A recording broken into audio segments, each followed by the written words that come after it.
So here we are again, another Monday. And I know a lot of times the conversations be hella uncomfortable, difficult, argumentative, scattered, fragmented. But it's important that we have them. It's important that we continue to have them. And I don't like doing part twos. And if I do a part two, I like to spread it out, you know? Like once every 6 months, let's revisit a topic, or once every year, let's go back to a topic. But I felt we needed to revisit last week's topic.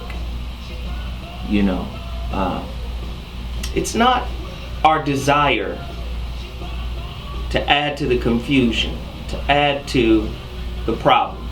But I also believe that in every problem, in every situation or issue that is considered to be challenging, the solution is in confronting that situation. And this is why we're doing this show again this week. The 3 M's. The 3 M's was a joke, one of the many poignant jokes that Geoff Brown came up with. And the 3 M's represents, why women are single. Sisters, African Americans, whatever. Right? Why are women single? And Geoff said, well, in his opinion, they're single because of the 3 M's. Manless friends, the media, and their mothers, in terms of where they get their advice from, where they get their concepts about how relationships should go. So we felt we needed to readdress this situation because we want to get understanding. In all you're getting, get understanding. And like I tell you before, we don't have all of the answers, but we will raise the tough questions for you to use those questions to journey inward to find out what's really going on with you.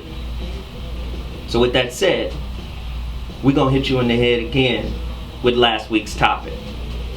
And we hope that it is still entertaining. And not entertaining for entertaining's sake, but entertaining for interest's sake. We want you to be entertained by the insight and information that we think we can provide. But it's only a starting point for you to take the baton from this show and go do your own research. So with that said, get ready. The 3 M's is coming back to the Zowat Morning Show in about 9 minutes. We'll see you then. Stay tuned. TRadioV.com, Mondays, 11 a.m. Pacific Standard Time. That's how you see it live. So get at us. Let us know what you think. Always comment and always share the link when you get it. I'll see you in a minute.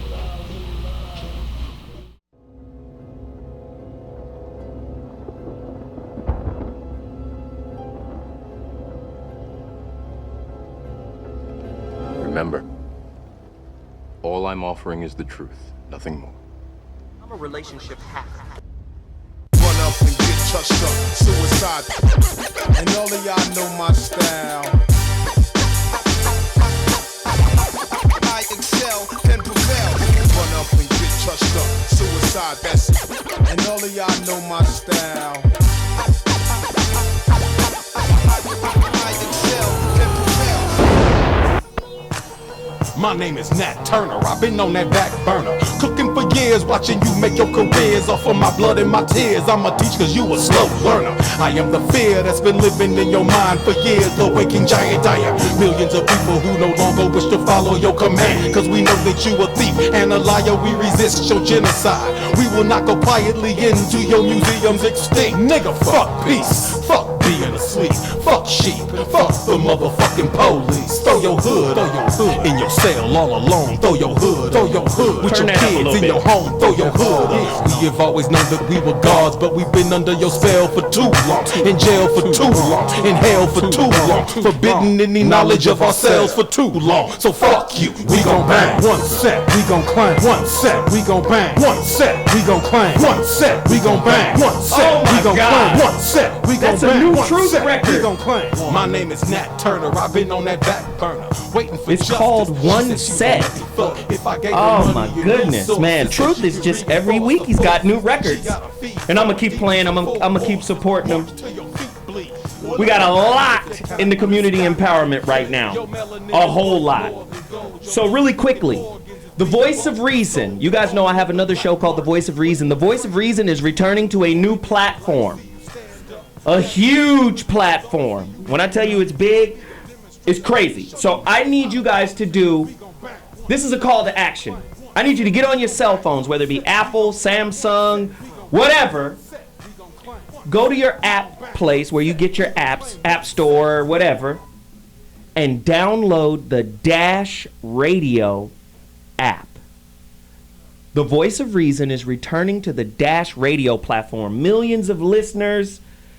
Man, it's huge. I mean, they're positioned to challenge Sirius XM. They're positioned to challenge iHeartRadio. It is a big deal. Starting at the beginning of next month, first week of February, The Voice of Reason will return to Dash Radio. I will give you more details in terms of what station, what network, the number to dial, all of that. Millions of listeners. I'm telling y'all right now to download the Dash Radio app. The Voice of Reason is returning. It's going to be nuts. With that said, do we have our callers on? Okay, I need to get Lou Beatty in. Legendary actor.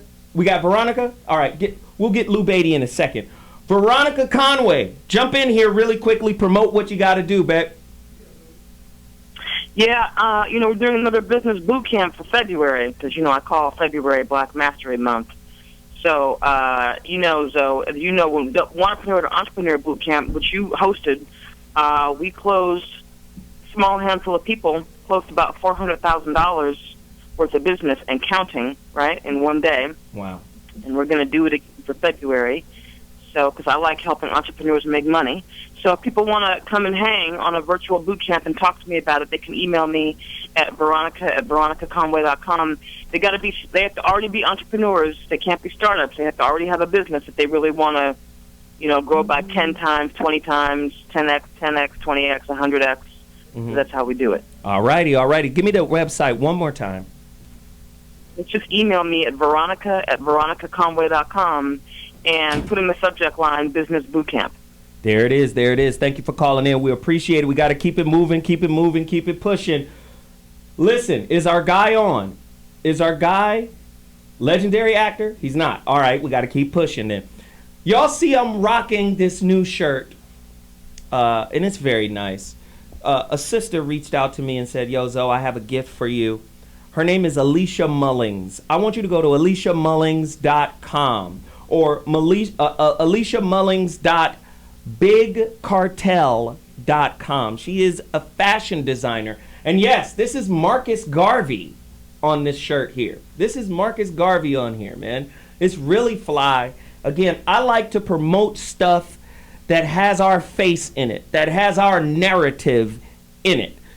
Go there right now, aliciamullings.bigcartel.com. A lot of people ask me, why do you promote all of these fashion designers? Because these are businesses that reach out to me. I'll promote any black business.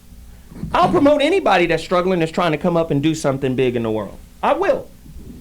So she reached out to me. She sent this jacket to me. I said, oh, I'll wear that today and support her movement. All right. I think the line is called Afro Babies. It's pretty nice, man. It's really nice. aliciamullings.bigcartel.com. Also, Elephant Clothing. Always got to support these brothers. Go to Elephant, and it's fly the way their website is. It's Elephant, LFANTNYC.com. And I love their stuff. Man. Go support it. If you like polo, spend money with the brothers. I mean, same quality, same heft, same, really high-end, high-grade quality material. It's nothing cheap, man. It's really, really dope. It's really fly. And let's go support this African-American business that's actually, putting back into American culture, hiring people and getting people jobs and using American labor. So it's very important that we do that. I think we have legendary actor Lou Bailey on the show right now. Is Brother Lou on the line with us right now? Brother Lou Bailey, welcome to the Zo What Morning Show, brother. Hello? Do we have him? We can't hear him. Can you hear me? I got you now, brother. How are you? Outstanding. How about yourself? Man, I'm alive and well, trying to stay that way. I know that's right. So tell me, man, you have an incredible Broadway play coming out called Nobody Walks Like My Daddy. Can you please explain that to us and where people can see it and web information, all of that? Tell us where it's at. Well, it's at the Barbara Morrison Performing Arts Center, and that's at 4305 Degnan Boulevard at 43rd and Degnan in Lamert Park. Awesome. And Nobody Walks Like My Daddy is a play about a black father in the house. Something that is not told enough in the media. There are so many black fathers that are in the house and setting the rules for their children to grow up by. And this is a story of a son who is remembering his father and all the things that his dad told him and all his siblings, and how they have actually come to be the types of things that a person should live by. It shows you that the black father is alive and well and functioning. It is a beautiful play that we did at the D.C. National Black Theater Festival, and we did at the Winston-Salem National Black Theater Festival in years past. The playwright is E.L. James, a wonderful man who lived in Los Angeles until this year. He passed away this year. So this man's writings. Go ahead. So, Lou, I was going to say, how can they purchase tickets right now? Well, right now you can purchase tickets by going on BarbaraMorrison.com. BarbaraMorrison.com. BarbaraMorrison.com, or call 310-462-1439. Excellent. That is 310-462-1439. Tickets are only $15 on Friday. Man, I so appreciate you for reaching out, because I know you're busy, man, and we're going to come down and support this. Me and Bobby Glanton, we're going to show up and support this as well, and we appreciate you taking out the time to call us today. All right, appreciate you having me, though. All right, Have brother. a great day. All right, you too. Bye now. Thank you. So now we got to keep it pushing. We got a lot of stuff to promote still. I need you to go to streetscholar.com and get my The God Class Volume 1 CD. It is a lecture on God. It has music and all types of vibes in the background. It's really, really dope. The God Class Volume 1 can be purchased at cdbaby.com. Please go there right now. Also, we got Bobby Glanton, Real Men Don't Play. Go to realmendon'tplay.com, purchase that. We have Dr. Mark Goulston's Real Influence and Just Listen. These are two incredible works. Please support Dr. Mark Goulston as well. Oh, and by the way, WeJuice.com. Go to WeJuice right now. You type in ZoWhat, you get 20% off of everything. Go to WeJuice.com, support them. Also, Easy Boy Web. Go to EasyBoyWeb.com if you need any web building, social media building, all of that. These guys are absolutely incredible. Please continue to support all of the businesses that we support. And one other thing, very important. Guys, get with me ASAP at IamZoeWilliams.com for your free coaching consultation. You want coaching? Come get with me right now. I've helped a whole lot of people since I opened up this free strategy session thing that I'm doing. I mean, over the holidays, we dealt with over 100 people. More than that. More emails came in than that. I couldn't get to everyone, but geez. Hey, email me now at zowhatorders@gmail.com.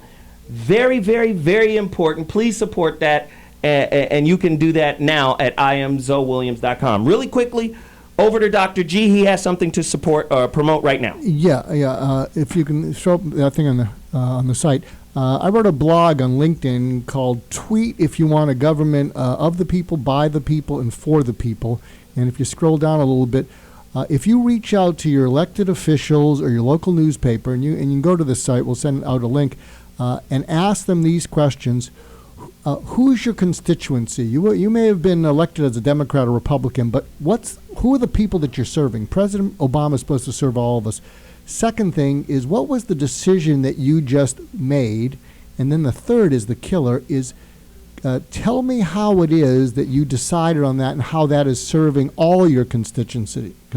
Because what we want to do is we want to get people, once they're elected, to not serve special interests or their political party. Once elected, they serve everybody in their environment. So please support that.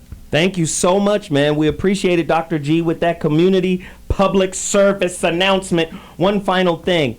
Go out and find this DVD called Circles. It's about HIV. Oh, man, when I tell you HIV in the black community, it is cold. Go find it right now, because in a future show, we're going to have the female producer and director of this thing on here to explain what's happening in our community during AIDS Awareness Month. It's going to be powerful. Listen, get that Dash Radio app. Download it right now. Go to I Am Zoe Williams. Get your coaching consultation on ZoeWhatOrders@gmail.com. When we come back, today's topic, Zoe What Mornings. We'll be back in a second. Your genocide. We will not go quietly into your museums extinct. Nigga, fuck peace. Fuck being asleep. Fuck sheep. Fuck the motherfucking police. Throw your hood in your safe.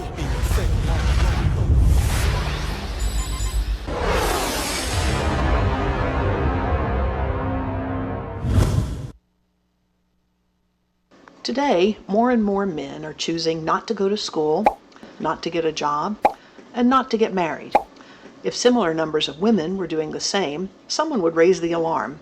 But since men are the ones opting out, the problem has been mostly met with silence. Some books say that men are just a bunch of lazy, stoner frat boys who are acting immaturely. In reality, men are acting rationally and opting out of education, work, and marriage, because in all of these areas, the penalties are high and the rewards are low. Each of these areas has its own problems and is important in its own right. But for now, we'll just look at why men are avoiding marriage and fatherhood. The first reason that men don't want to get married is that they'll lose respect. In the past, a man wasn't considered a true adult until he was married and had children. Today, however, husbands and fathers are the butts of jokes, and the media constantly portrays them as buffoons and bumbling idiots. The second reason is that they'll lose out on sex. Men who cohabitate with their partner but aren't married have much more sex than their wedded counterparts. Recent studies have also found that cohabitators are happier and more confident than married couples. The third reason that men don't want to get married is that they could lose their children and their money. Men are aware of the dangers of divorce, specifically that the courts tend to favor mothers. Men only get custody of their children 10% of the time, and overwhelmingly are responsible for paying child support and alimony. The fourth reason is that men will lose their space. Once a man gets married, he's relegated to the dirtiest part of the house, the attic, the basement, the garage. The entire house is supposed to be a shared space, but the rise of the man cave means that the home is increasingly becoming the domain of only the wife and children. The fifth reason that men don't want to get married is that they can lose their freedom. If a man gets divorced and can't afford child support, he can get locked up. On any given day, there are almost 50,000 people in jail due to child support arrears, most of them male. For example, in Massachusetts, 96% of the people incarcerated for unpaid child support are men. The final reason that men don't want to get married is that the single life is better than ever. In the past, single men were looked at with suspicion, but this is no longer the case. There are plenty of 40-year-old bachelors. Employers look favorably at employees with non-conflicting family responsibilities. Dating has gotten easier, and premarital sex is no longer taboo. On top of this, there's more to entertain single men today than there was in the past, with video games, cable TV, and the internet providing diversions not previously available. To recap, men are opting out of marriage, in addition to education and work, at alarming rates. This isn't due to laziness, but due to rational choices where men no longer see the value of participating in these areas. People respond to incentives, so if we want more men to marry, it needs to be a more attractive proposition.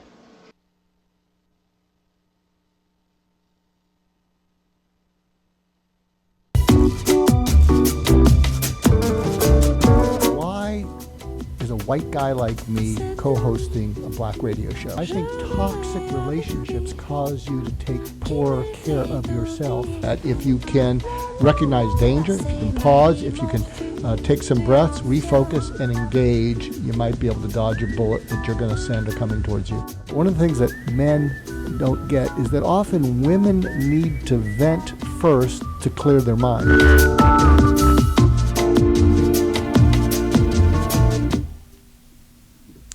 So I was seeing a couple last week, and this was a great revelation to them. I said, men and women were never meant to understand or agree with each other, so don't even try. I said, because you'll never get them to understand each other or agree with each other. What's most important is that you support each other, and you have a long memory for what the person does right, a short memory for what the person does wrong, and you make forgiving them and appreciating them kind of your default mode. But you'll never, trying to get the other person to understand or agree with you, it's just not going to happen. This is a tough one. We had to come back and do this show because last week, a lot of people are saying, is that, a perfect example of what's going on between black male and female relations in America? So, out of the community empowerment, we played a video. And what I was trying to illustrate by playing this video is simple. It's all men who are now starting to opt out of the social construct of I need to be monogamous, I need to be married, I need to raise a family. Absolutely. Men are literally on strike. So if it's across the board, this is what propaganda is about, in my opinion. If it's across the board, why is it a crisis when the black woman is 71% single?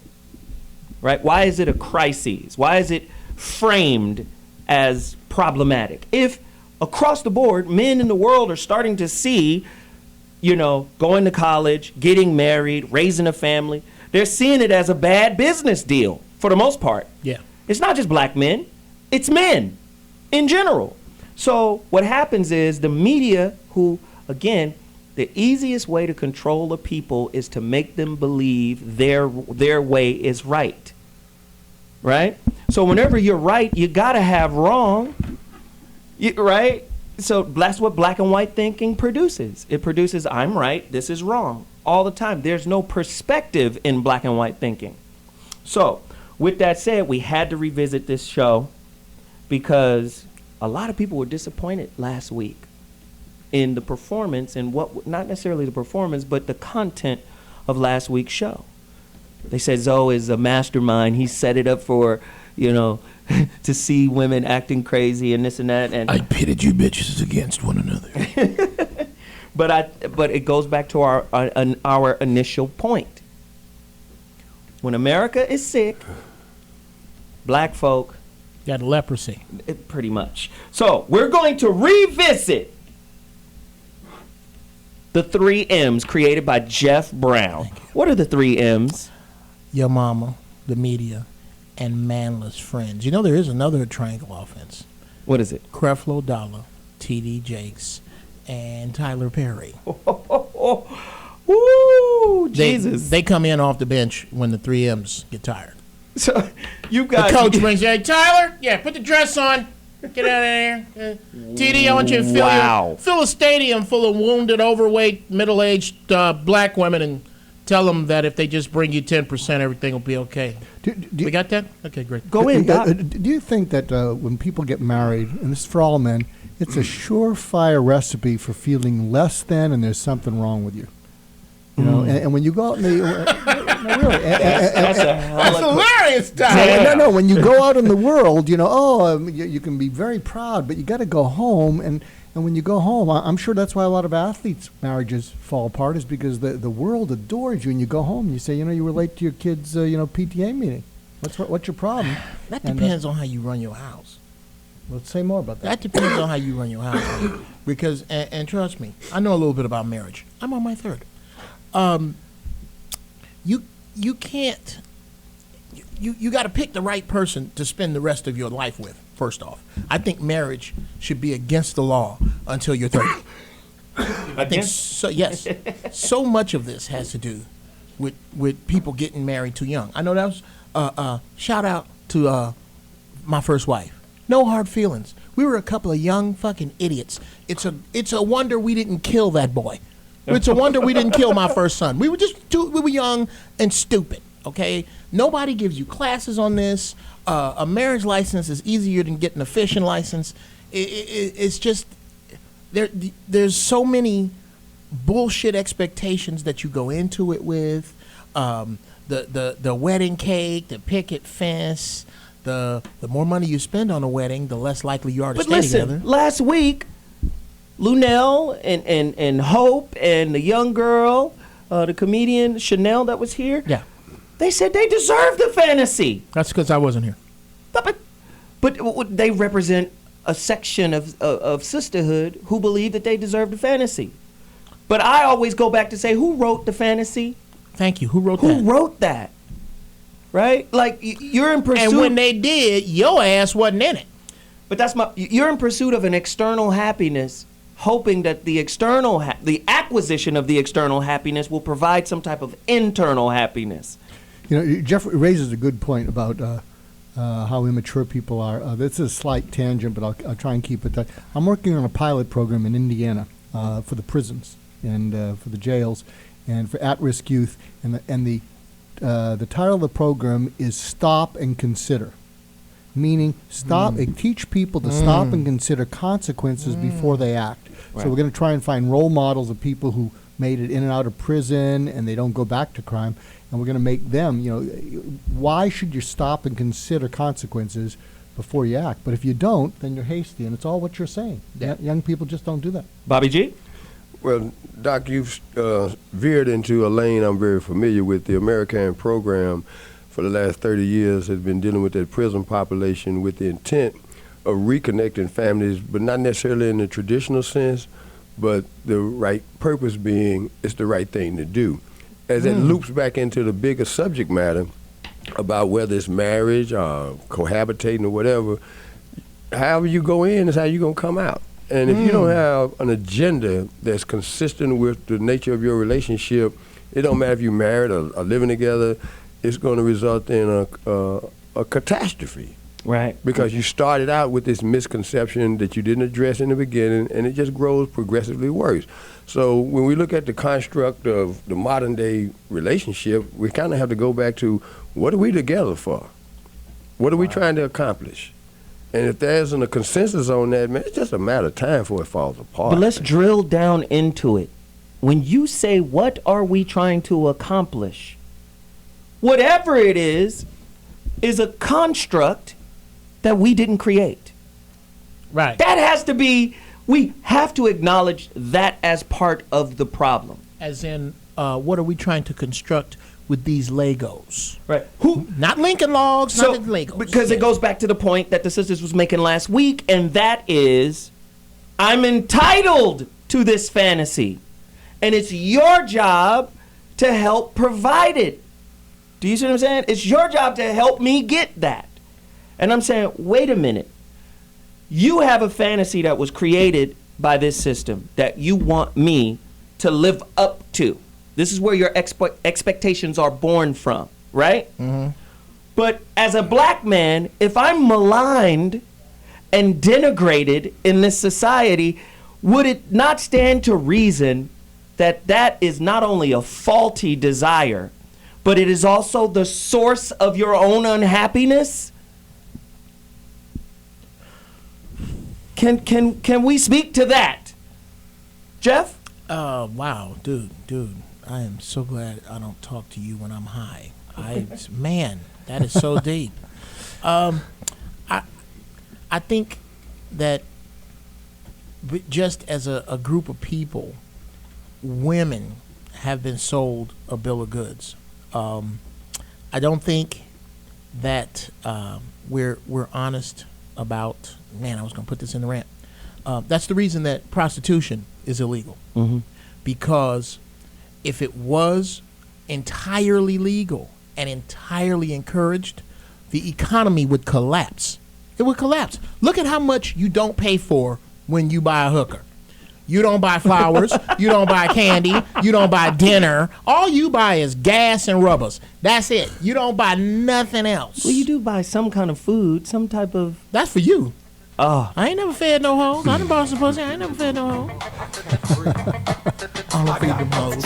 Hey, take us there, Geoff. I don't feed them hoes. When we come back after the break, we gon' see how much y'all can take. Cause Zoe's coming with it. He ain't no bum with it. You better come up in here and get some rum with it and drink it down. We'll be back in a second. So what morning? Smoke. If not, somebody might get choked out. I keep a man or try to stand up for them.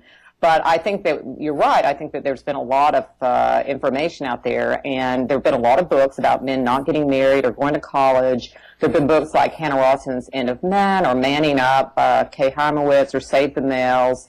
And the basic message of these books has always been that men are acting immaturely. And the reason I wrote the book is that actually I think men are acting rationally. The rewards for men in the fields of marriage, education, career, and fatherhood are just a lot less than they used to be, and the costs and dangers are just a lot higher. And so they're opting out. And whether people want to believe this or not, it's happening. Well, it's interesting. You mentioned Kay Heimowitz's book, which is in some ways similar to yours, but in other ways very different. Mm-hmm. There's a, let's not single her out in particular, but there does tend to be a scoldy tone. And yes. That's really going to work with men, right? There does tend to be a scoldy tone in a lot of the, what's wrong with men vein, the failure to launch, they're not going to college, they're not participating in the economy. A tone that seems to, interestingly, for liberals, place no obligation whatsoever or no causal effect whatsoever on larger societal factors. No, I mean, I definitely think there is a scolding factor, and I think people are so used to shaming men, and that's very prevalent in the culture. I think that we see, there's so many messages through the commercials, through the media, that men are just no good, and so it's so easy to pick up and say that, yeah, men are worthless, men can't, they're not good fathers. We've got so many messages out there, and I think that's just a really negative thing to be sending to men, and particularly young boys in schools and in society. Going back to some of these books like The End of Men or Manning Up, you're right. The message is basically, you know what, you're doing this because you're just an immature man. And there's a chapter in Heimowitz's book about child man in the promised land, and it's looking at how men just have so many options, and this is why they're doing what they're doing. But my point in my book is that men are not they're not going to participate in a society that is not going to reward them for that behavior. In other words, if you're a good father, a good husband, and you do all of the things you're supposed to do, the society still will go after you if you step out of line in any particular way. In the old days, it was sort of like 50 years ago, a man was head of household, looked up to, treated with respect.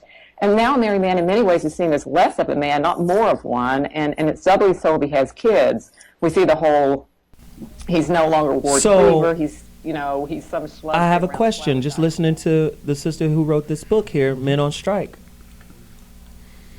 How many times as a young African-American male, as an older African-American male, as a middle-aged African-American male, whatever the spectrum is, when you grow up, when you're ready, then come talk to me. Coming from the sisters. Right. You're not ready. Depends on what he's driving. But do you understand what I'm saying? This is... Well, so I wanted to drill down because we didn't get a chance to last week. I want to drill down onto this topic because they spoke of immaturity for not wanting to be monogamous, right? Or for not settling down, or for having multiple women. Oh, he's immature. He's not ready to be with just one woman. One woman isn't enough for him because he's somehow immature. First off, that's masculinity. Okay? See, it's like sisters are like Christians. People hate when I talk about Christians. See, when you go in the Bible and you start pulling out verses that contradict what they believe, they don't want to read them verses. They got their favorite 13. Right. Sisters use stats the same way politicians use stats. I can use a stat and skew it to my perspective. Right? Oh, 94% of African Americans indulge in black on black crime. There's 94% rate of black on black crime. Well, there's 86% rate of white on white crime. Right? I can skew it either way I want it to go, right? White people killing other white people. How come we not up in arms about that? We up in arms. 94% black people against black people. Well, I guess if you go in any community, that's who they're killing. They're killing each other, they right? Kill your neighbors. Right. So the point that I'm making here is our system, it's always turned into this big ass emergency, right? Let's go back and drill all the way down. Who wrote that fucking script you're parroting, sister? Who taught you to sit on the perch of society and parrot and propagate their propaganda for a relationship? Who taught you to do that? When it comes to propaganda, are you the propagoose? In the words of Bobby, you said you wanted to speak to that, and then we're going to bring in our special guest. Well, the title of that book is a misrepresentation of the theme, it seems to me, because first of all, there's been no formal announcement or meeting wherein men decided they were going on strike. I don't even know individuals that use that kind of language. I'm on strike? What? Strike what? We don't have time to be on strike. What we're doing is trying to manage an evolution that took off in a direction that leaves all of us in foreign territory. This is new, what we're going through in terms of the dynamics between men and women, the dynamics between men that are black and black women. All of this is playing out at Mach speed, and we haven't had a chance to acclimate to that. And so how could we be on strike? We still trying to figure out where the pieces fit. I think, and you're right for bringing up that point, but you still got to sell books. And right. I think part of Men on Strike is a catchy title it's kind of for catchy. Something that's happening. She's a psychologist, a sociologist. So she's looking at the stats and the data and the trends. Right. And just like I said before, stats, data, trends, all of that stuff can be skewed to fit a particular point. But she's saying, hey, if we're looking at these numbers and we're looking at these trends, men are opting out because just like the video said previously, you go to jail, you don't pay alimony or child support. Oh, yeah. Custody battles. You don't get your kids 80% of the time as a father. And give me your house. Give me your house. And if we still together, you go to the man cave in the house and I manage everything else. Yeah. Do you think what's happened, especially with technology, short attention spans, that what's invaded society and relationships is people saying, if you don't agree with me, you're wrong, and I'm not going to listen. I don't see anybody even trying to understand each other. I mean, it's too boring, it's too slow, and we've been reduced to, in conversations between men and women, if you don't agree with me, you're wrong. It's just not a different point of view. Oh, I'm wrong? Well, let's see who's wrong. And I just think it's amped up that conversations are about, it's a zero-sum game. One of us is right, one of us is wrong, and I'm not the wrong one. Right, and my whole thing is, and we got to go to break after this, but my whole thing is, first, I want to position this question, and I always say it. Black folk, who created your definition of what is a successful relationship? Who created your definition of what is a good or bad man? Who created that, right? We need to know where you're getting your advice from.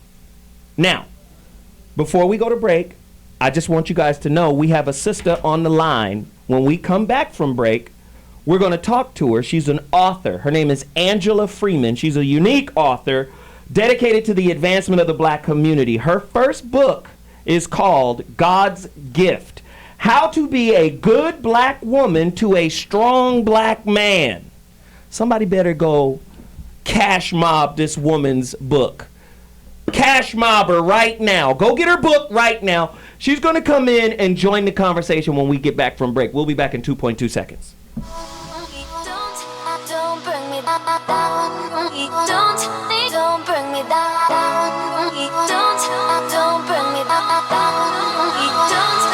Don't bring me down. Yo, this Charlie K, no frontin'. Can't bring me down for nothing. Hold your tongue from that.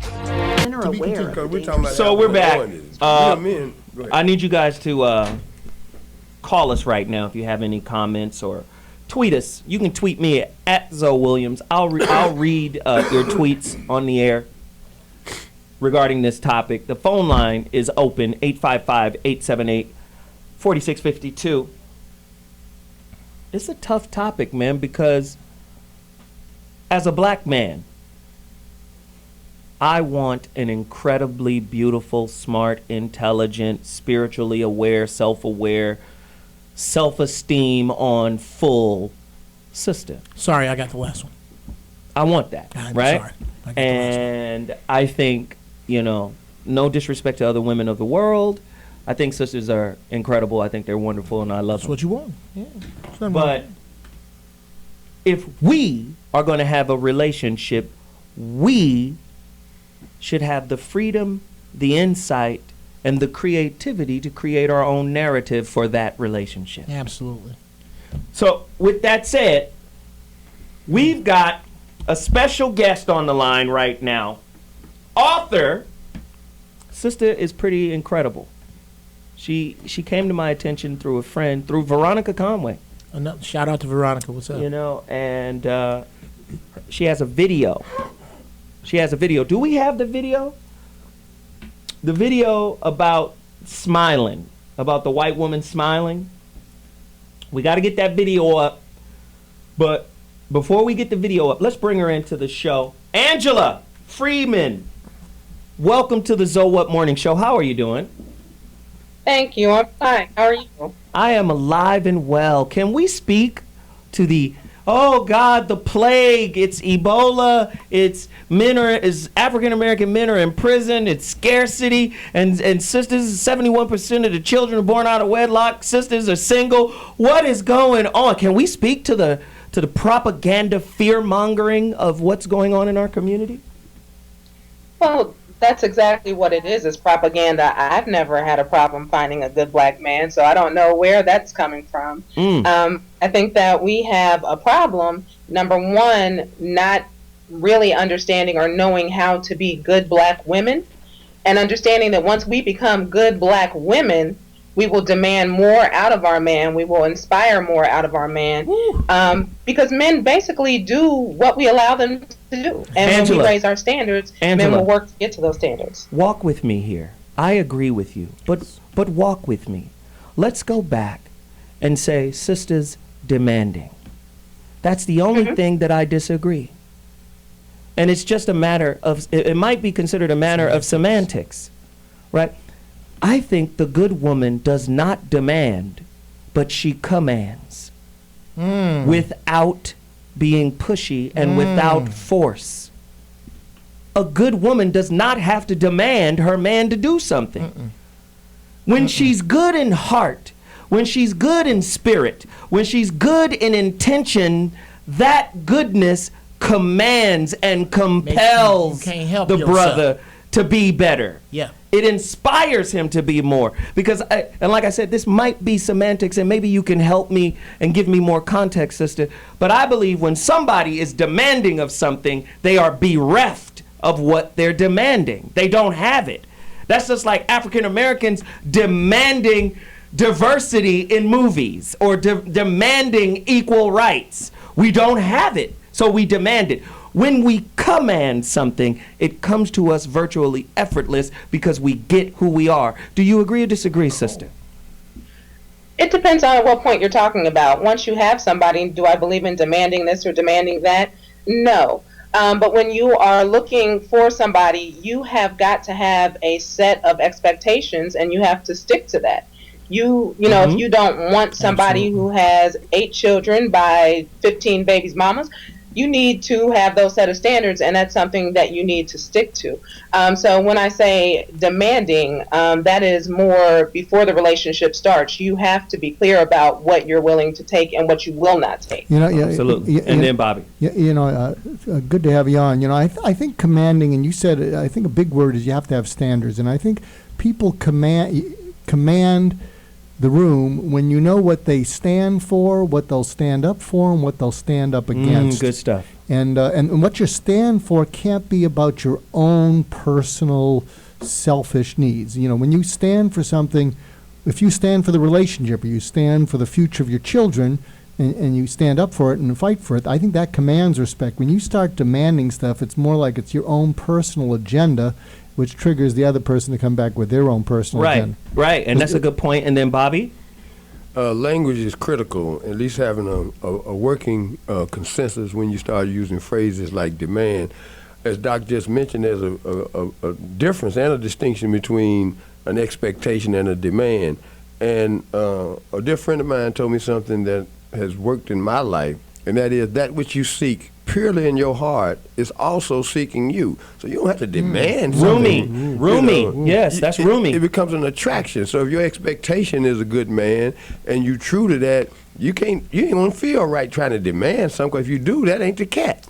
If you got to demand something, then you're trying to make somebody into something that they're not ready to be. Wow. Go ahead, Bobby.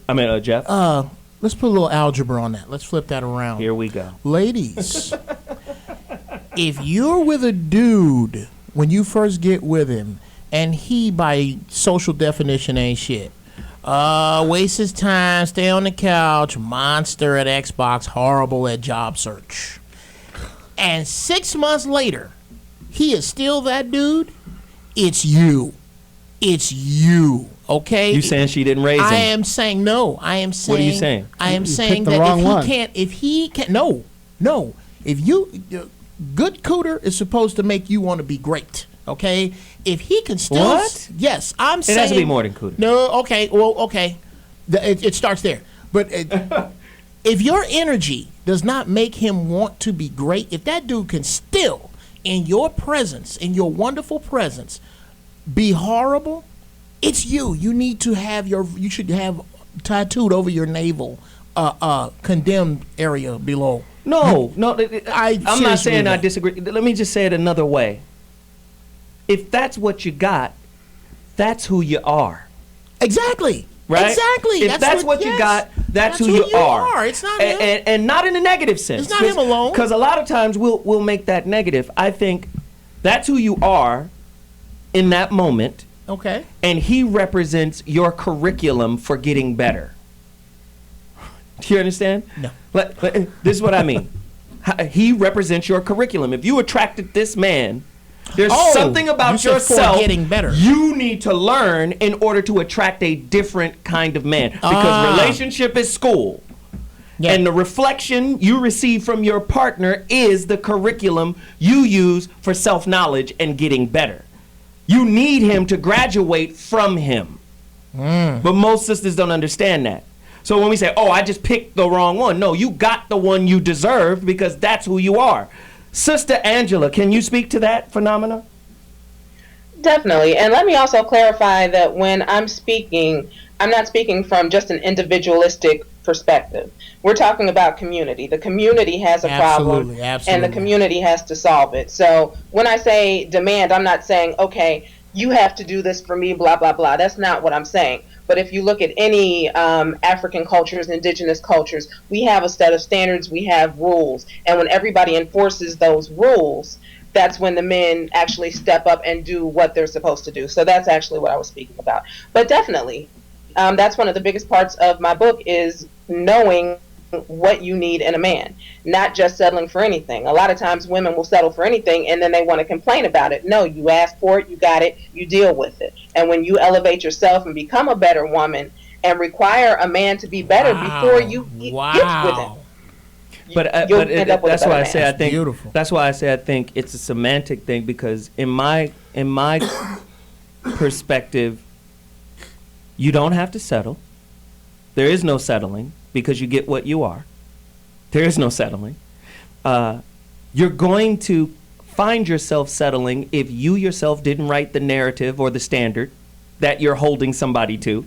You're always going to find yourself settling when it's not yours. It's not yours. You're not the author of the standards. You know, right? this reminds me of a woman I knew in her late 40s. She was single and never married, and she was seeing a shrink, and the shrink said, well, maybe you're better off alone. And she got kind of ticked off. And she did something ingenious. What she did is she made a list of the characteristics of a guy that she would want to spend her life with. And it's not rocket science. Someone you respect, someone who's takes life seriously but doesn't take themselves too seriously, all these things. But what was ingenious is when she then had a picture of that guy, she asked herself, what would be the woman that he would be attracted to? And then she identified all her flaws, and one by one she fixed them. And that gave her the motivation to fix them. And what happened is that made her more attractive. Wow. So she finally became a good catch because she said it wouldn't do any good if I got a great catch and I turn out to be the lemon. I'll just be feeling the whole time that when's he going to leave me? And it was brilliant. She's been really married to a good guy for about 8 years. We got a caller on the line right now. Chris from Texas. Talk to us, man. What up, Chris? Chris. Hey, Zo. What's happening, man? Talk Can you to hear us. Yeah, we got you. All right. I think when I'm watching the show and the words that keep coming, flashing across my mind is that we, as black people, so-called black people, we've been really lynched.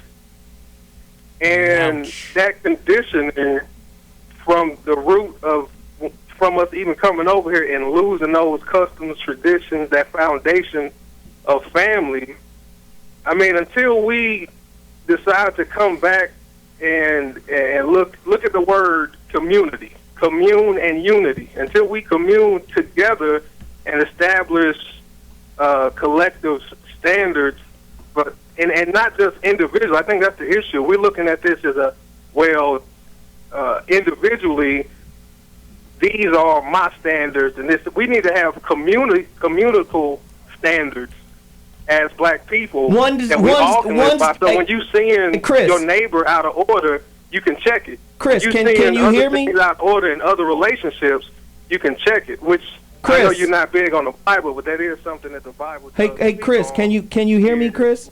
Chris can't hear. Chris, we don't have laws to abide by.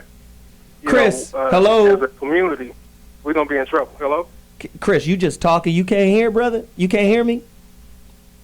Can you hear me? I can hear you, brother. I'm sorry. All right, no worries. Let me ask you, because this is why I always say we gotta drill down. Remember when we were younger? I'm 43. Bobby is 60. Okay. Geoff is 50 in May. 50 in May. Listen, do you guys remember a time when your neighborhood policed you? Ooh, how many ass whoopings you could get before you get to the house? Yeah, do you remember that? Right? Our neighborhoods used to police us, right? Oh, yeah. Sister Abernathy, who went to church with Mama, was like Auntie Abernathy. Yeah. And Sister Abernathy could actually whoop you. You can pull a switch down. Right? And I'm not saying, okay, because we get into a whole nother conversation of corporal punishment and all this and that and the third. But the point that I'm making is we had a community standard that really had nothing to do with church. It just had to do with these are our kids, right? And these are our children, and we're going to look after them. And outside of that structure was the kids whose parents didn't fit that paradigm. It was some horrible little Negroes I grew up with who were outside of that, who was like, okay, that one there, Geoff, I know how his family get down. Boy, you know I know your grandmama. I will whoop your ass and call her. I have heard those words before. And then there were other dudes, Little Ricky, Little Burnt Ricky. Burnt Ricky was horrible. Burnt Ricky? Burnt Ricky. Burnt Ricky, but nobody whooped Burnt Ricky ass because Burnt Ricky mama didn't give a damn. Wow. So it has to be almost like I've seen it in Jews, I've seen it I've seen it in Mexicans, where the narrative at home is the same. So let me do this really quickly. Angela. Yes, sir. Can you give us 3 really good examples of what a good woman is? Because a lot of brothers have a difficult time picking one or attracting one, right? Can you give us an example of who she is and what she's about? Of course. I think for black men in particular, the most important quality in a good black woman is somebody who knows how to use her words to uplift you instead of bring you down. Because the world is beating you down every day, and to come home and have to deal with more of that is not good for your mental health, your stability, not good. Another feature which seems to be lacking a lot nowadays is that she should be able to cook from scratch, not rice-a-roni, not something out of the box. She should actually be able to make a good meal for you, whether you eat meat, you're vegetarian, whatever your standards are, she should be able to satisfy that because that's guaranteeing your health. I'd say the third is to be humble enough to know how to take criticism. How when we are criticized or something is said to us that maybe we could look at changing, to actually listen, do introspection, and then work to change that if we feel it's necessary. But to be humble, not to always be arrogant and point the finger at other people, but to be willing to see that we have things that could be improved upon as well. Angela, we're about to take a quick break, but when I come back, Miles from Tennessee, Oziah from Chicago, we will be getting you on the line. But let me ask Angela this question, because I want her to deal with it when we come back too. How much do you think unforgiveness and trauma as family heirlooms being passed down generationally have to do with the way our sisters interact, respect our brothers, and vice versa? When we come back, we'll talk about that, okay? Stop spinning it for just 24 hours. Then they recognize your life and your money matter. The glass ceiling will suddenly begin to shatter. You ain't got no money, but you gotta get the new joints. Think about the wife of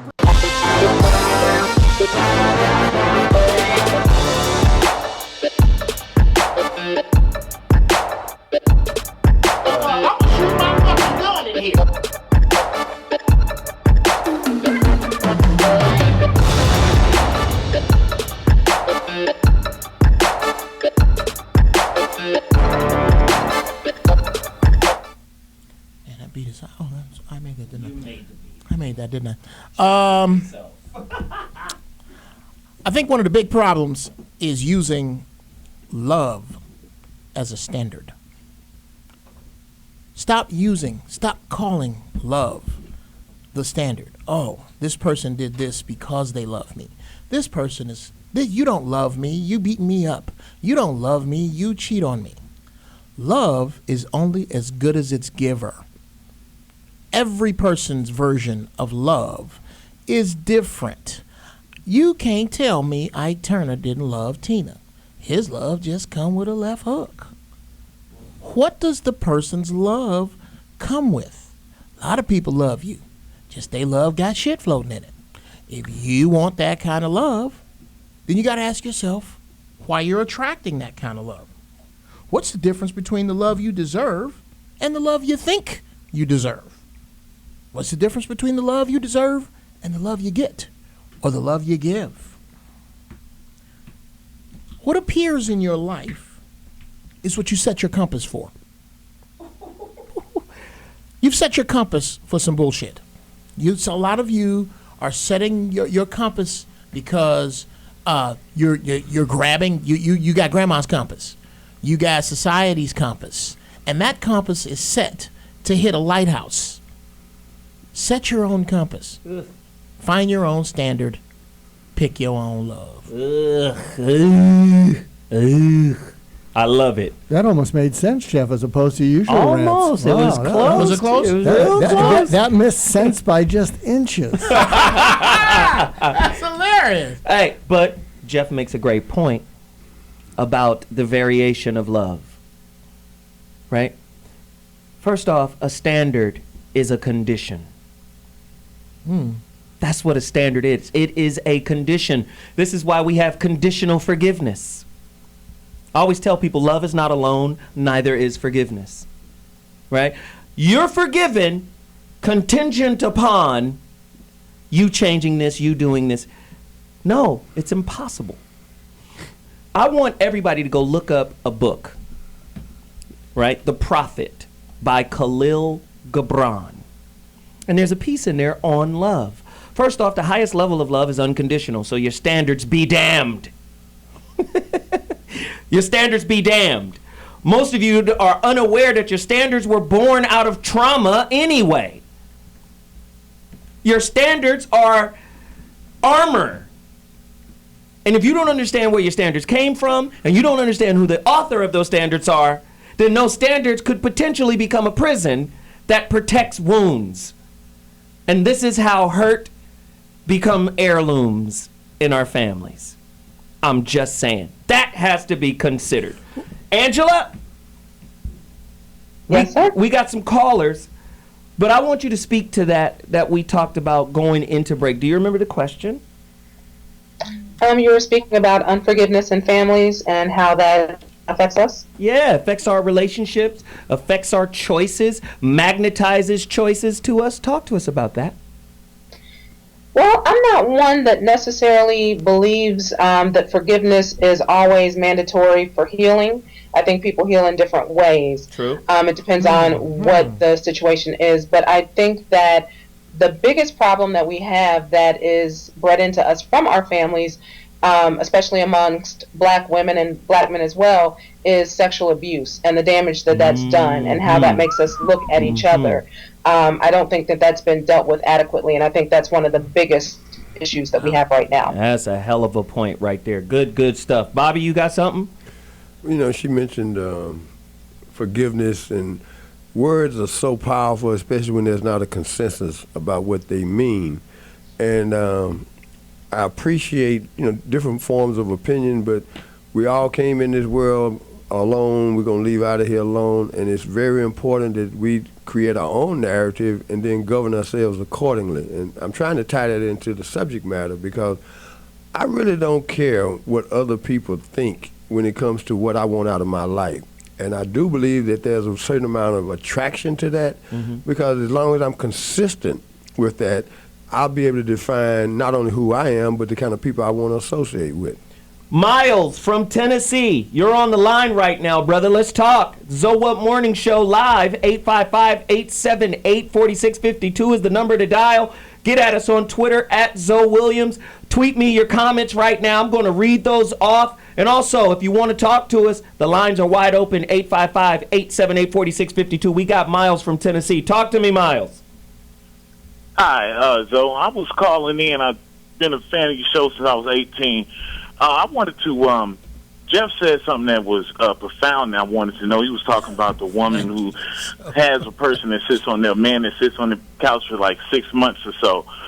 Is it wrong if my mother is like that? Is it wrong that if I could, like cut her off just for, I don't agree with, what you're doing or something like that, and I just need to be a better person and I don't see myself going down that line? What can I do as a young man to surround myself around strong, powerful people and women? I would say become strong yourself. I would say have a sit down with your weaknesses and challenge everyone, charge all of them fools rent. Yes. Right? They don't get to live in you without being pressured, without being pushed to the brink of their existence. You can't see, and that's the thing. And I don't mean to disrespect anybody, but we have this concept in our mind, and I hear it, all of these different people talking about, go seek to be around strong people. I am a firm believer that you are around the quality of people that represent who you are in the current moment. You don't get to go kick it with Quincy or world leaders or the Bilderbergers, or you don't go get to kick it with them because you're not at that level. Ding dong. Right? If you find yourself kicking it around a certain level of folks. Stop. I'm just anybody. You're Quincy Jones. Ding dong. I don't know, man. Shit. Who are you here to see? I don't know. Security? I just don't, because I hear people say, in these empowerment sessions, be around these kind of people and look at your friends and cut them off, and because if they're not doing something, raise up to the next level. Again, it was Carl Jung who said, regarding the subconscious, said the subconscious, where the dreams are and all of that stuff, all of that stuff is welling up to resolve itself through conflict in relationship. You just don't get to pick great people.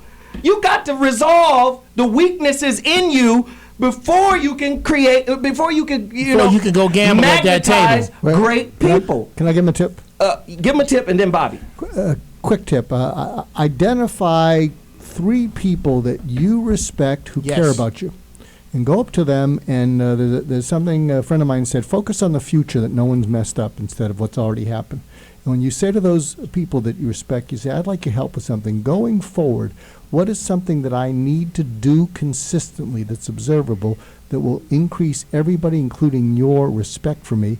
And what are some observable things I need to stop immediately going forward to do the same thing? And then ask them if you can check in with them, because you want to be held accountable to their future respect for you. Wow. Geoff? Okay. No, Uncle Bobby. No, it's Bobby. Sorry. Well, yeah, and then after Uncle Bobby, I got something for him. I'm going to go back to something I live by. That which you seek purely in your heart is also seeking you. And the minute that you come to that conclusion in your own mind that you're worthy, it doesn't matter if it's Quincy Jones or President Obama. Whatever you bring to the table, they're going to acknowledge that. And I believe that because I've lived that. I've been around people who are quote-unquote famous, but that's not why I'm around them. I'm around them because there's a balance, there's an exchange. So what you're looking for, if it's real, you're going to attract real. Right. Brother Chris, this is I have a friend who literally is a self-made millionaire that started with nothing and is a multimillionaire today. And he told me these things, and I do them religiously. 1, start here. Write down everything that you are going to do. 2, only do what you write down. If it's not an emergency, if you don't cut your finger off, you got to do what you wrote down. And 3, write everything in one place. You can start there, and that has nothing to do with the people you hang around. Start that. If you say, okay, I'm getting a job doing so-and-so, or my goal is to be a blank. Well, put that goal over a year, divide it by 12, divide that by 4, and then you'll know whether you fucking around next week, because you know what you're supposed to be doing. Right? So I'm going to come back to that, and then I'm going to build on that, and then I'm going to go back to Angela, because she's an amazing guest, and an amazing example of a sister, a good sister. But everybody knows I love Jiddu Krishnamurti. Oh, yeah. That's my favorite philosopher. Philosopher he is. Here we go. He said something very powerful. He said, the enemy is you. That's it. The enemy is you. We never see it from that perspective. Right? I always tell people, and I don't want to get into my final thought, but I always tell people, and we talked about this before on other shows, the projection of a coping mechanism underneath the standards you think you created. You want somebody to date the coping mechanism and not the real person. Bullshitting you are. Bullshitting yourself. The enemy is you if you've never confronted who you think you are. Right? I always say, don't have your experiences become your personal visor, your advisor. Right? In the new book that I'm writing, The Relationship Dismount, I talk about, I coined a word called FEGO. Fear and ego as your personal advisor. Pimp shit, that is. No, it's not, Geoff. But I'm saying far too many people get hurt, and then fear and ego becomes the personal advisor, the visor, advising them on what steps to take in their relationships. When we come back, we'll do more. We'll do more on the 3 M's. We're going to talk about media. How much influence does the media have over the minds of men and women with regards to how they choose relationships? We'll be back at 2.2 So What Mornings. Holla!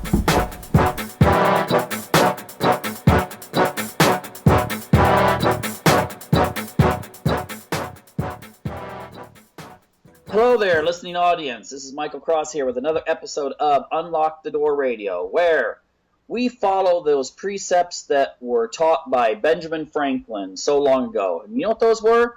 That to have a functioning democracy, the one cornerstone of that is to question authority.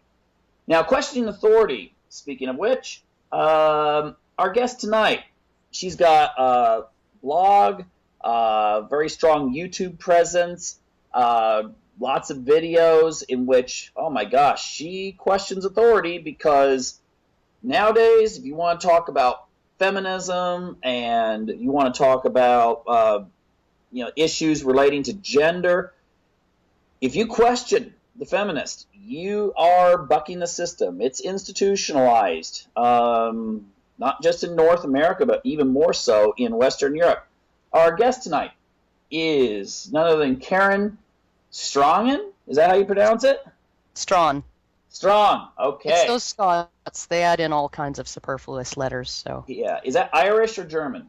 It's Scottish, actually. So yeah. Kind of in between. Okay. No insult to the Scots one way or another. Or the Germans. I'm actually neither. I'm half Danish, but Strawn is my married name. So. Oh, great. You're half Danish. Well, I'm living here in Sweden. I'm married a Swede, and so, got a Scandinavian connection going on there. There you go. Anyway, fellow Viking. I'm just going to jump in with, there's a lot of stuff we can cover here in the next hour. But what I'd like to do is start off by just saying, one of the videos that you have out there basically saying that why men are not marrying. Why is it?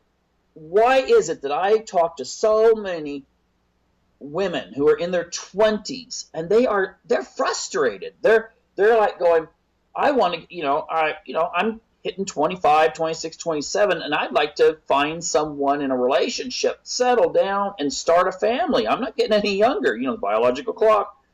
And these are well-educated women, and they keep finding that guys just want to maybe go with them for a year, and then they get dropped. And then another guy, same thing, get dropped. Another year. And these aren't party girls. These aren't, the ones that are just picking up guys at bars. These are normal, middle-class, educated women. Can you give some insights? If you were talking to some of these women, if you were talking to a crowd and they're going, where are all the men? What would you say to them now?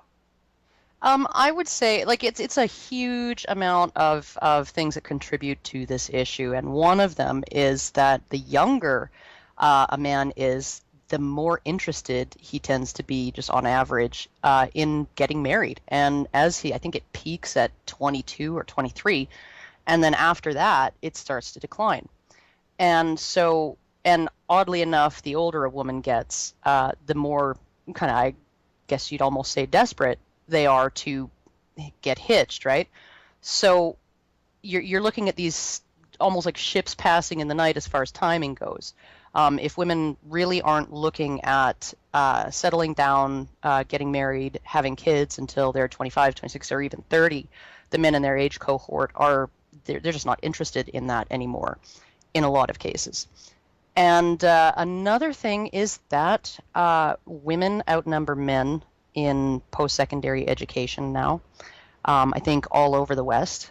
And women tend to still follow a sort of an instinctive or cultural, or maybe both, hypergamy, right?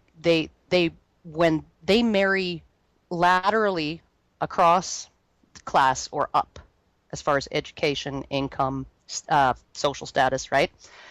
They don't tend to marry down.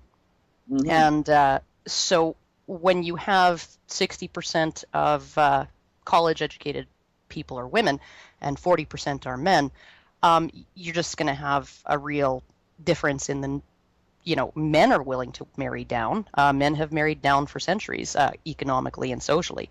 But women are they have high standards as far as what they're looking for in a man.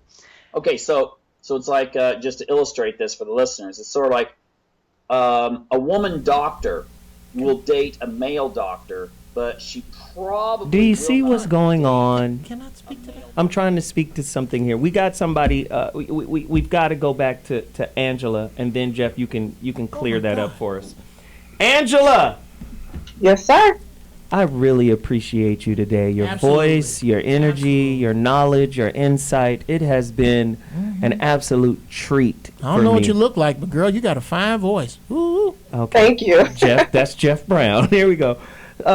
One more time, can you tell our ravenous audience of intelligent people where they can find your book?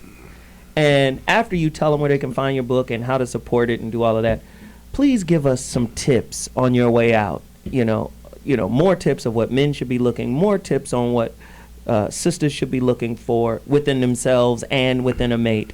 And then I know you have to leave, and we'll wrap you after that. Certainly. My website is authorangela.freeman.com. My books are available on Amazon. Actually, God's Gift was my first book, but I actually have about, I've lost count, maybe 17 or 18 books out right now, most of them are children. Wow. So you can definitely support that way. I would think, as far as words of advice, when you are choosing a mate, it's not just about you. It's about building our community and resolving these problems. Stop getting with people indiscriminately. If they're not going to make a good husband, if they're not going to make a good father, a good mother, then that's not the person you need to be with. We all need to really start respecting our genitalia a little bit more than we do, men and women, and just be the mate that you would want somebody else to be. Right. That's excellent. So, one more thing, because I think it's important. I really, really, really, really urge the listeners and the followers out there to go out and buy her book. Veronica Conway, who's on the line, she's going to come in as well. Veronica Conway mentioned a term that just blew me away. It's called cash mobbing. And because we have we have $1.1 trillion, or expected to spend $1.1 trillion this year in consumerism alone, why don't we cash mob Angela Freeman? Absolutely. Let's cash mob her today. Everybody, go to her website, support the books. She got 17 of them. They're like Jordans for the brain. Wow. Wow. We hope to have you back sometime soon. Thank you so much for joining us, Angela. Thank you so much. It was a pleasure. You guys have a great day. Thank you, Angela. You're a class act. Veronica Conway. Yes, sir. I love it that you're cash mobbing my sister, man. That's black. That's new black power right there. Hey, Ronnie, girl. That's what one of we the sexy gotta do. boys. Hey, girl. But that's what we got to do. And the reason why we're having this conversation is because I want to talk about the media and its impact on how we choose what's a good partner. What? Can I say something first before you go there, though? Yeah. Yeah. I want to just piggyback on one thing that Angela said, and I want to, I love talking about the media because the narrative that gets put into our brain, I'm very attuned to that. But I want to kind of piggyback on what Angela said in this way. I think that for the really receptive female, there's no shortage of men. Wow. Go ahead, Mama. Okay. Say words. Say more. Go more on that. The receptive woman, there's no shortage of men. And so, because the receptive woman finds the man heroic, and I think it's not as a manipulation, but it's really as an expression of her love. The challenge is, and I faced this challenge in my own experience when I was with my first knucklehead long-term relationship called my ex. I was wounded after that, right? I was really deeply wounded by my choice, my mirror, right? And it took me, when I say years of getting broken down physically, psychologically, spiritually, and even sexually by people that knew how to do that, I became more receptive. But you literally a woman has to walk back through all of the trauma. She's got to resurface all the trauma, all the pain, all of the anxiety, all of it, in order to break down enough to be receptive. But when you become that, there's just the challenge becomes, how do you discern against men that come into your presence and see your light and really just you mistake your light for theirs? Oh, that's so big. When you receptive, you have to boundaries out, not you have to manipulate to get them in. So I just wanted to bookmark what she was saying. That's big. See, Geoff? Yeah, and to piggyback off of actually the video that came on before Angela, where the whole energy was that there's some kind of problem for the guys. We don't have a problem with this. This isn't our crisis, as in, well, women, well, I've got to raise my standards, and then my standards are this high, and then, well, you know what dudes are going? All right, then. There's, the problem isn't over here. The problem, to me, with regard, or the fix for the problem, is almost overwhelmingly female. It's almost over there. It's if y'all want us back, y'all got to look at y'all's playbook, because you catch more flies with shit than with vinegar. And, what? And, yeah, everybody. Oh, you catch more flies with honey. I don't see flies around honey. I put honey on tea. I use honey all the time. I got dogs. Dog shit in the backyard. It's flies all over that. Well, y'all got to change y'all shit up. Bobby? I agree that women need to shift, and I agree that, because in my experience, when I shifted, or when I've seen women around me, my clients, my people, women that have worked with Hichama, when we've shifted, the men, our situation with men shifts.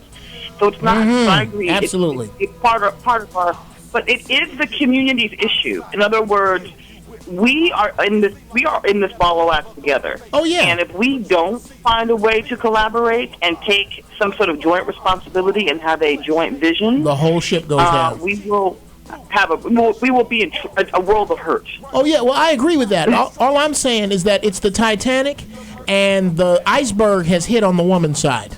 So we'll come on and help you pat your hoe, but that's your damn hoe.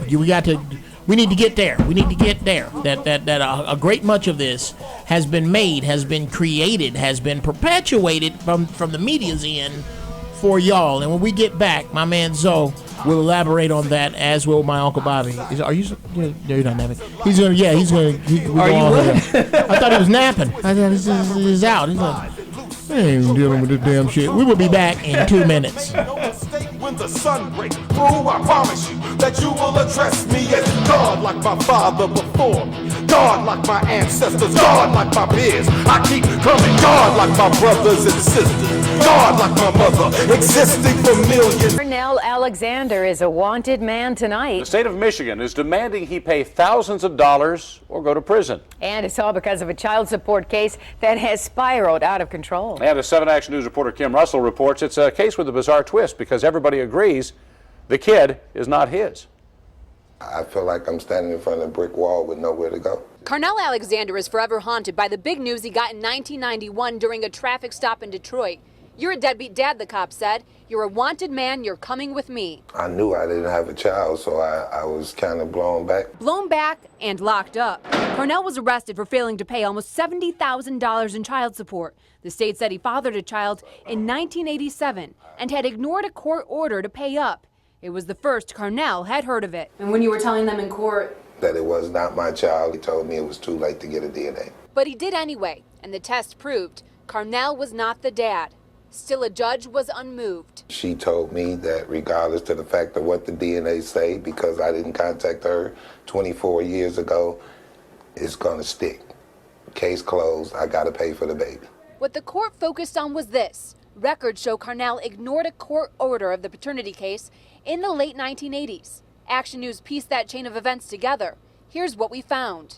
The state then sent a process server to Cornell's dad's house in Highland Park. The process server was supposed to deliver to Cornell this summons. The process server then signed this summons saying that Cornell was delivered it, but refused to sign it. I wasn't there, so I couldn't refuse to sign. Indeed, records show Cornell had been arrested as a young man and was locked up when the process server came to the house. I had no knowledge that I had a child support case pending against me. As for why there was a case at all, someone had put Cornell's name on an application for welfare benefits, an ex who was in a jam when her baby was born. I had to turn to welfare to get assistance to take care of them, and I had to put him down as the father. That was the only way I can get assistance. While she doesn't want to show her face, this woman is now fighting to help Cornell. Everything is my fault that I put him through. Do you think that he should have to pay this money? No, he shouldn't have to pay it at all. I want everything to go away for him so he can go on with his life. We still know it's not my child. That's do what we need to do, what's right. A few months ago, a judge did erase the debt that Carnell owed that mom of the kid that's not his, but not the debt owed to the state, $30,000 for welfare benefits paid over the years. He says he's going to keep fighting until all of the debt is erased. Kim Russell, 7 Action News. You got to be goddamn kidding me. So following the through line of the show, we had to play that because that's something happening in the news now. Holy. Okay, why? Under manhood. No. No, it's manhood in America. The biggest part of the bullshit of what I have just seen is that they allowed that trifling heifer to not have her face shown, and ain't no charges on her fraudulent monkey ass. She started all this shit. She pulled this brother's name out of a hat and said, okay, which one of these dudes can I fuck over? Of the dudes I was fucking, which one should I fuck over? The nice one. Eeny, meeny, miny, Carnell. And they didn't even... You were supposed to go to Bobby. You know that, right? Yeah, but my outrage... okay, I can't even see. It's all right. Just have your tea. Lord Jeffrey. Well, that's why it's so important to control not only the narrative, but the spotlight needs to be on what men do in the course of their lifetime. In the other segment, we talked briefly about, the patterns where women are going to college more than men are. Well, let's play the tape back 60 years. My Uncle Simon Glanton ran a grocery store in Murfreesboro, Tennessee. He was married to Lydia Glanton, who was an educator. And they stayed married almost 60 years. Wow. And they stayed in their respective lanes because she respected him as a man, and he never chased that ideal that I need to elevate to have the woman that chose to be with me. So that's what's been destroyed, is the fact that sometimes you're going to meet a person and it doesn't matter what they do, it's how they treat you. Yeah. Right. You see? And Bobby, that's an excellent point. And there's a book out there. Get this book. It's called The Kabbalion, right?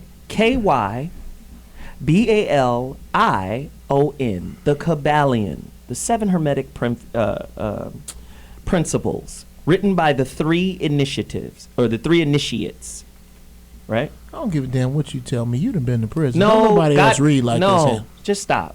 Okay. The reason why I say you get that book is because one of the 7 principles is everything is a half truth. Nothing is a total truth. Everything is a half truth.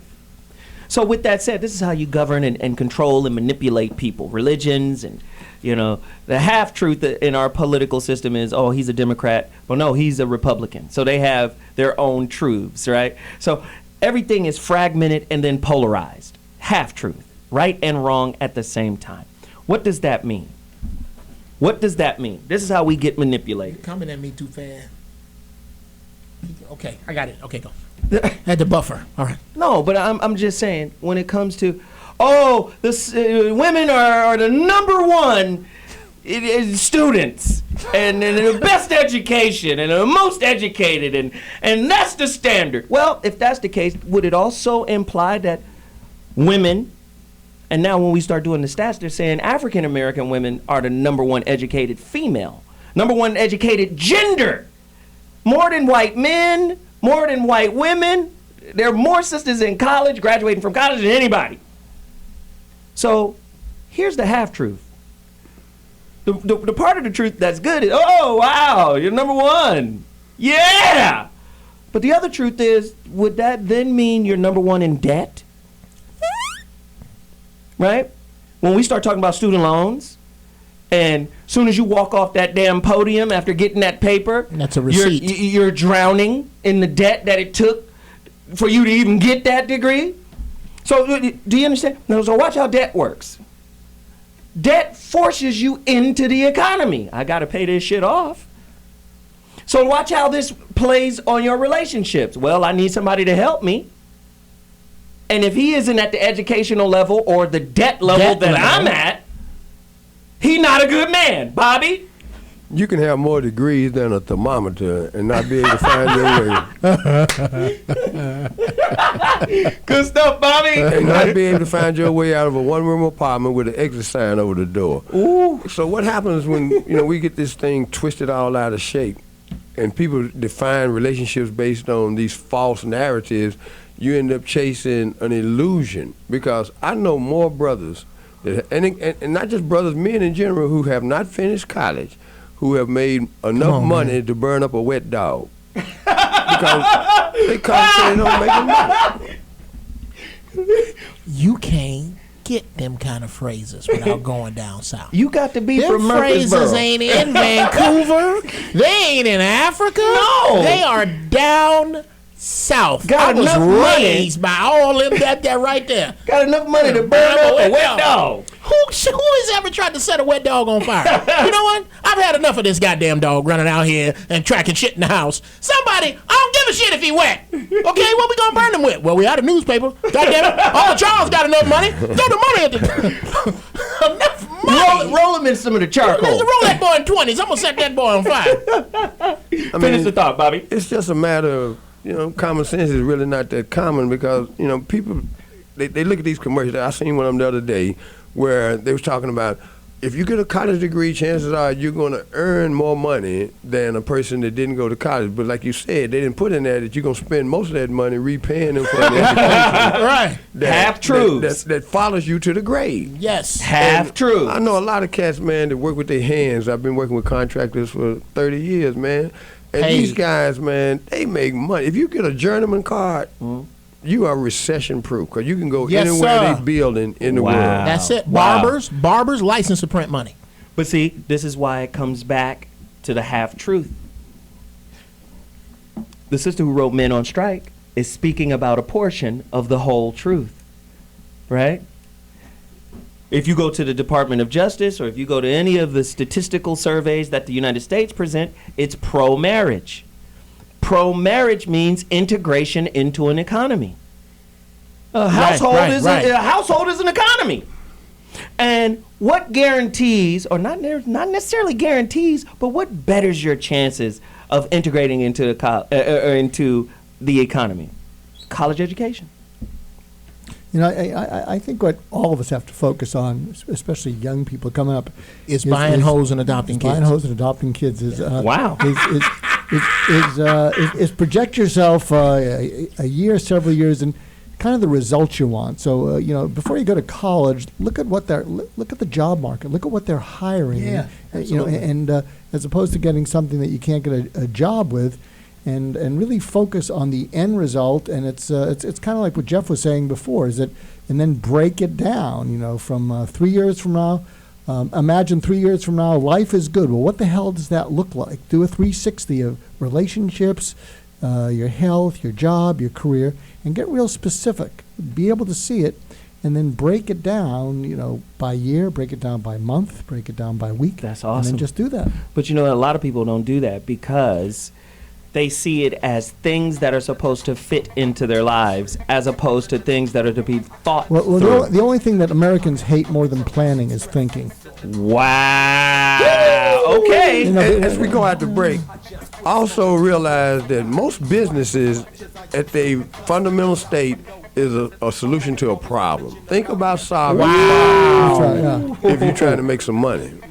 Wow. Great point, Bobby. We'll be back at 2.2. So What Morning Show. The 3 M's. Manless Friends, Yo Mama, and the media. We'll be back. Remember what that motherfucker said? I remember the nigga when his ass is dead.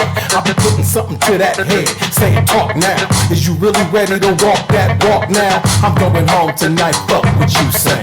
My nigga, is you about that life? Dealing with the bullshit, the stress and strife. No matter how hard you work, it don't get right. My nigga, is you about that life? I doubt that. Hope and pain. Nigga, don't it seem strange? Ain't a damn thing changed, but the hope remain. Even though you voted for it in the last 2 campaigns, nigga, please don't listen.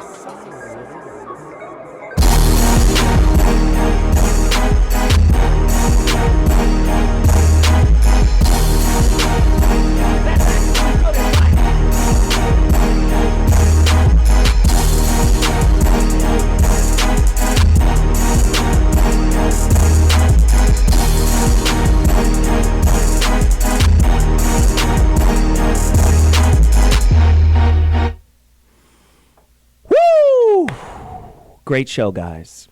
Let me just say, I appreciate the knowledge, the insight, the wisdom from everyone. Angela Freeman, author of God's Gift.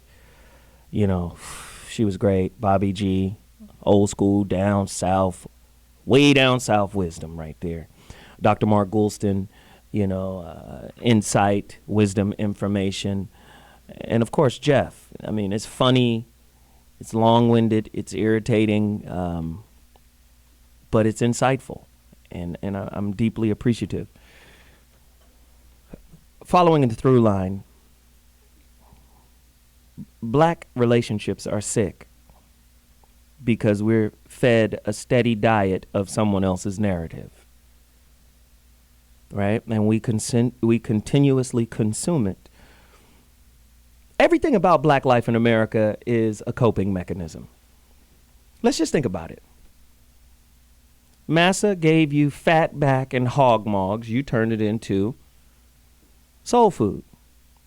Now, soul food, right, tastes good than a motherfucker. God damn.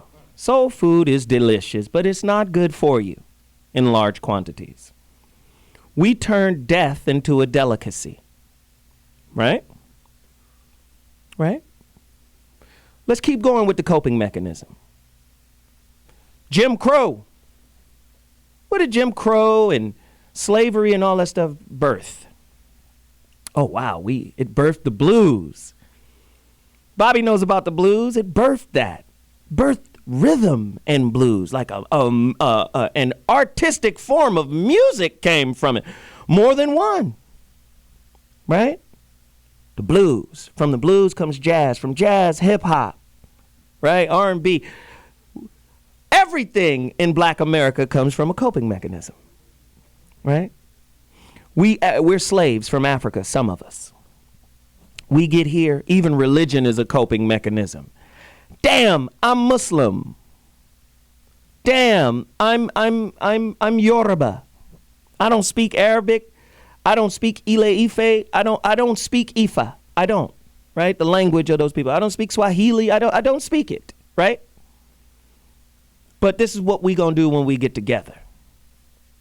We're going to create a sub-religion underneath Christianity so we can keep practicing our culture. Santeria, the worship of the saints, which later became voodoo, which later became demonized by the very Christians, right, who taught us Christianity. No, that's evil. That's evil. Your culture, evil. Everything about us is coping, even up to modern day society. You got to act a certain way to get a job, Stephen A. Smith. You got to present yourself in a certain way that isn't offensive to the white infrastructure that creates all of the rules and the narrative for you to act and live by. So our relationships are dominated by this narrative, right? So this is why I say our concept of black life and culture is a result of a coping mechanism. Whether it be soul food, blues, hip hop, or our adaptation of Christianity, it's all a gag reflex coping mechanism from living in this mug. Ideologically institutionalized equals being social robots. If you do not create that narrative, we're always nailing home, right? He's not a good man because he didn't go to school. The worst thing that can happen to an industrious, intelligent black man is a really good, really fine European education. You want him to be a certain type of black man that fits in a certain type of system. This is why all of the things we ask for, like diversity, empowers the powers that be. We're no different from homosexuals who are begging to be let into Christianity, right? Homosexuals want diversity in religion, don't they, right? Even though the books say you're an abomination. Well, black people are just like that when it comes to the American society and infrastructure we live in. We're banging on the door. Acknowledge us. Acknowledge us. You need diversity in the Golden Globes. You need to acknowledge us. No, we don't. That's their narrative. Why are you fighting and killing to be acknowledged by people that don't respect you? and that give you a narrative that says don't respect your man or don't respect your woman. Why are we fighting to be a part of that?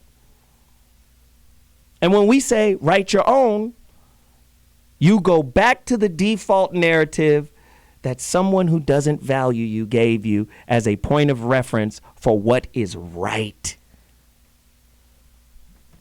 The problem, sisters and brothers, but I say sisters because you guys are the creators. When you believe in a standard, it manifests itself. You look up the Latin roots for the word materialize, mother, matter. It all comes from the same thing. You guys are creators. So whatever the thinker thinks, the prover will prove. You look it up. The problem is that your standards aren't tethered to your spirit anymore. They're tethered to a spiritless social norm. And this is why you think there are no good men, because you're not letting your spirit lead. I know it's a hard pill to swallow, right? But when you let your spirit lead, it comes from a space of self-knowledge. It comes from a space of self-acceptance. It comes from a space of self-maturity. I've evolved. I've understood why I attracted Willie Bobo, the dude that was sitting on the couch eating all my cereal. I understand him now. I understand why he's in my life. I always tell sisters, man, look at the light spectrum. You got some light that's visible to the naked eye, and you got some that isn't, right? Some that aren't. The gamma rays, right? The ultraviolet rays aren't visible to the naked eye. Well, look at your good qualities as light that's visible to the naked eye, and look at your bad qualities as light that isn't. That light still, even on the X-rays and the ultraviolet rays, that light still serves as a lighthouse for busters, for bad relationship experiences. And until you reconcile those dark lights that magnetize and gravitate to you certain experiences that are designed to help you evolve from them through understanding, you're going to have negative experiences. You got to challenge what this system said was right for you. And until you do that, you're going to keep experiencing the same thing. You're going to keep rewriting standards that aren't necessarily designed for your success in relationship. I'm Zoe Williams, and that's my final thought. I'm going to say it again. Put up that pic real quick. You guys got to go download the Dash Radio app. You can get it from the Apple Store. You can get it from Google Play. Also, follow me on Instagram at Mr. Zoe What. Follow me on Twitter at Zoe Williams. And go to my website, I am Zoe Williams. I need you all to purchase the God Class Volume 1. Go cash mob me right now. God Class Volume 1, Street Scholar, on cdbaby.com. And if you're looking for coaching, personal coaching, life coaching, relationship coaching, just trying to get over that hump, email me right now, free consultations, free strategy sessions at zowhatorders@gmail.com. Very important that you do so. I appreciate everyone who tuned in today. Bobby, where can they find you and how can they get your stuff? Go to my website, www.realmendon'tplay.com, and check out these brothers that I've been blessed to know, and then see if they meet the standard that can be replicated. They leave indelible footprints, and you can follow me on Twitter at Glanton Smith. Beautiful. Dr. Mark Goulston, talk to us, man. Yeah, find me at markgoulston.com, Goulston, Mark with a K, or you can find me on Twitter at Mark Goulston. Jeff Brown.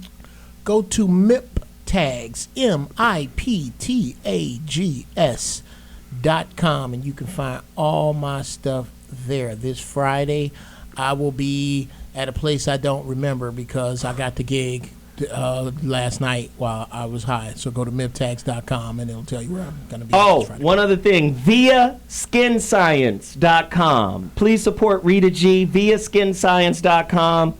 And Alicia Mullings, check her out, man. She hit me up with this nice garment, Marcus Garvey on it. It's fly. Hey, I support all black businesses. Y'all get at us. We want to support everything you do. If you got a business, email me at zowhatorders iguanas@gmail.com. I appreciate you guys. I just remembered, it's Iguanas and Pico Rivera. Iguanas this Friday. Jeff Brown doing stand-up comedy. Unchained. Killing them. Deuces!